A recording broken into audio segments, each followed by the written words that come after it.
Hello. I was recently presented with a question from a client who had been surprised by her experience of Continuum. And she asked me, how does it happen? How can it be that doing a simple sound from Continuum is so relaxing, so calming? How can I calm down so much from one simple sound? I thought this would be an interesting topic to discuss, and that other people would also be interested.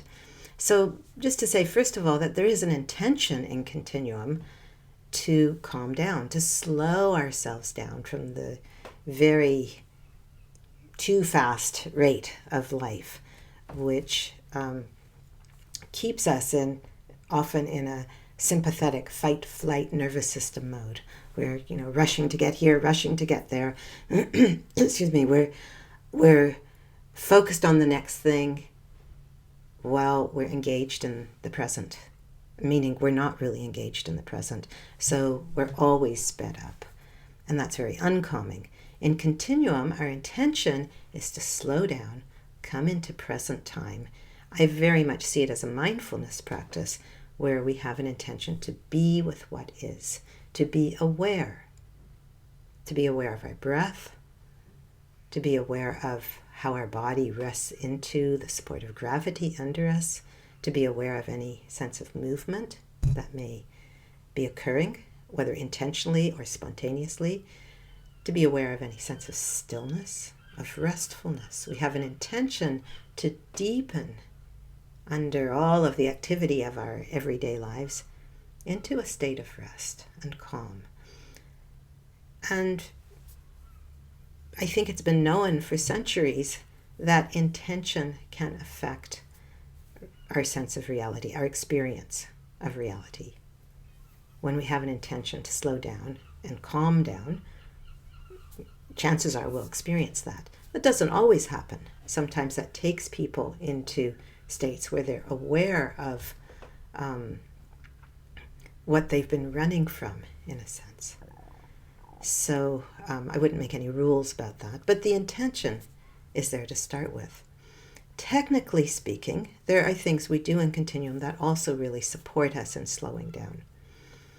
So one thing that happens in Continuum is that our out-breath tends to become more and more elongated as we're making sounds or breaths. We're focusing on what we're doing, which helps the mind to calm down and helps to stimulate those parts of the brain involved with present time experience rather than fight, flight, or freeze kinds of responses.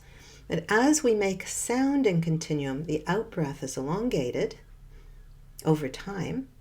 We tend to find ourselves breathing more deeply, because when I make a sound like E,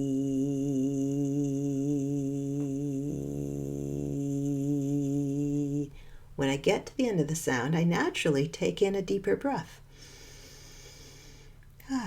And ideally, that's not effortful in Continuum. We're looking in Continuum to do things in a calm and relaxed manner, which in itself can be calming. But when we lengthen the out-breath and we naturally have a deeper, fuller in-breath, that can affect the way we breathe in general. And I've been very excited lately about research I've been reading about the vagus nerve and how the vagus nerve can be stimulated. So in case you're not familiar with the vagus nerve, it's one of the cranial nerves coming from the brainstem, the lower part of the brain here. And it comes down and goes to the heart. It goes to basically all the organs of digestion. And it's a regulating nerve. It's very important. It's related to our parasympathetic rest and rejuvenation states. So when we're rushing around in life, in our sympathetic fight-flight state, the vagus nerve isn't able to do its job as effectively. And so they've been looking at ways to stimulate the vagus nerve, which they find really supports health. It can support health in many ways. It can reduce inflammation, it can support memory and brain function, it can, of course, support heart function, digestion, all kinds of things. It supports the immune system. So I've been interested in how they talk about ways to stimulate the vagus nerve. There are devices that have been developed to do that, but they involve a surgical implant, which most of us would prefer not to have to do in order to find more health. But there are simple things like diaphragmatic breath. So that happens naturally in Continuum. I've often wondered, why is Continuum so supportive of our health? And reading about the vagus nerve, I feel like I'm being more enlightened, that perhaps it is naturally stimulating the vagus nerve.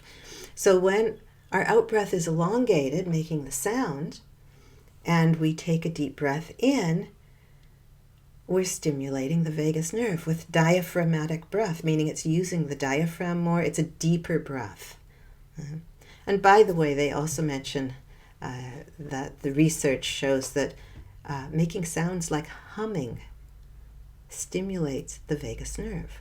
So we're doing sounds similar to humming in Continuum all the time. It's quite amazing. So when we stimulate the vagus nerve, we're more likely to have a sense of calm rather than, got to go get this done, got to get out of here. Our vagus nerve gets toned, which actually enables us to experience more rest, more rejuvenation, more calm, possibly supporting more presence. And our intention in Continuum includes being present, so that we tend to experience being more present with it. On top of that, I usually encourage people when doing Continuum to breathe in through the nose. Because breathing in through the nose supports the parasympathetic rest and rejuvenation functions, whereas breathing in through the mouth stimulates the sympathetic fight-flight. People, somebody running might be like that. Somebody in a panic attack can also be breathing like that.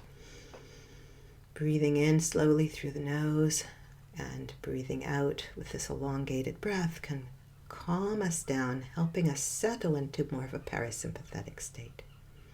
So rather than saying more about it right now, I'd like to invite you to have a taste. And whether you're familiar with Continuum or not, here's a chance to have a little taste.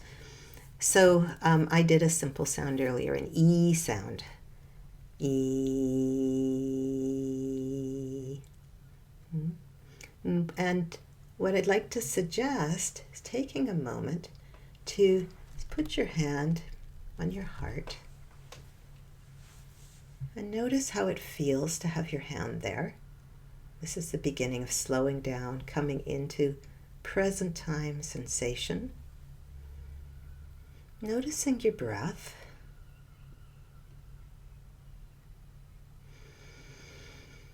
And is it possible to have a sense of the breath moving in and out of the heart? It's taking a moment to have an intention to breathe in and out of your heart. Slowly, without effort, having an intention to feel good with this, to relax.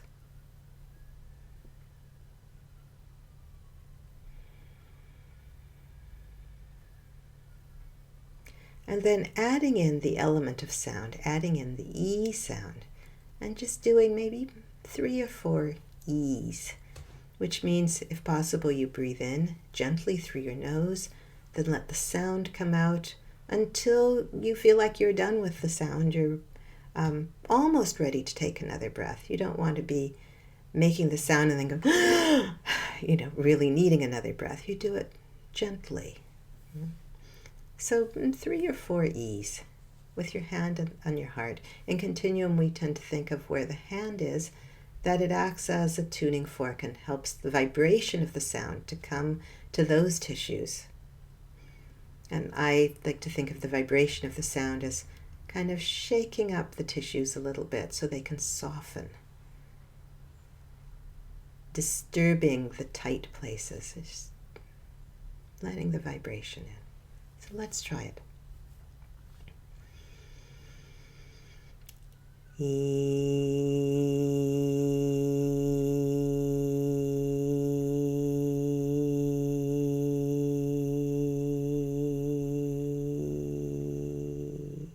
If you close your eyes while you do it, you will probably be more able to sense within your body, sense the vibrations, if possible, of the E sound, sense any sense of spaciousness, fluidity, movement, breath, whatever you sense.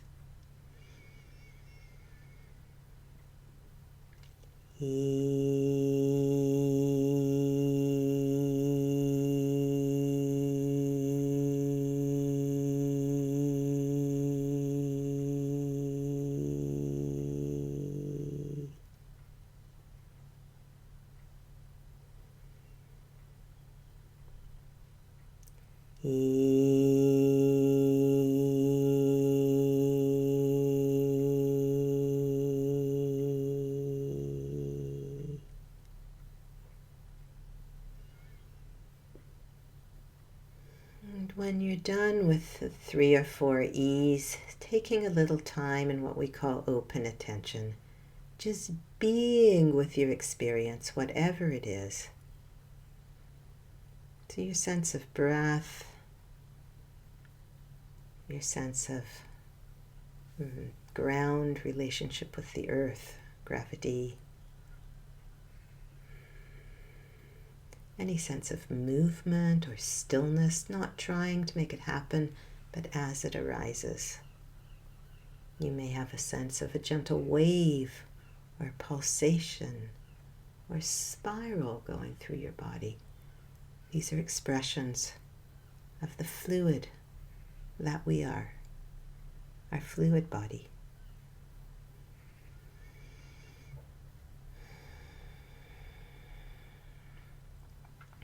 And in particular, noticing any sense of calm.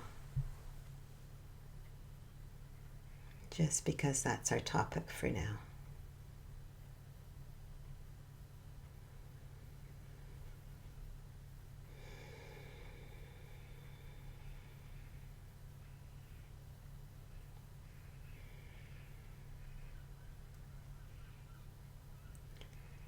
So I want to encourage you to enjoy whatever you might be experiencing. One possibility in Continuum is to learn more about tolerating pleasurable sensations. Pleasure. Most of us have been taught not to allow ourselves to experience pleasure. But in Continuum, there's quite a possibility of sensing that. And it's part of what's there, important to be aware of. So I'm going to leave you with this. Feel free to do it a few times if you enjoy it, if it feels helpful. And I'd love to hear from you what your experience is and if there are other questions generated by this experience. And thank you for listening. Thank you for eing and being with me here. I'm wishing you a very easeful, fluid time. Thank you.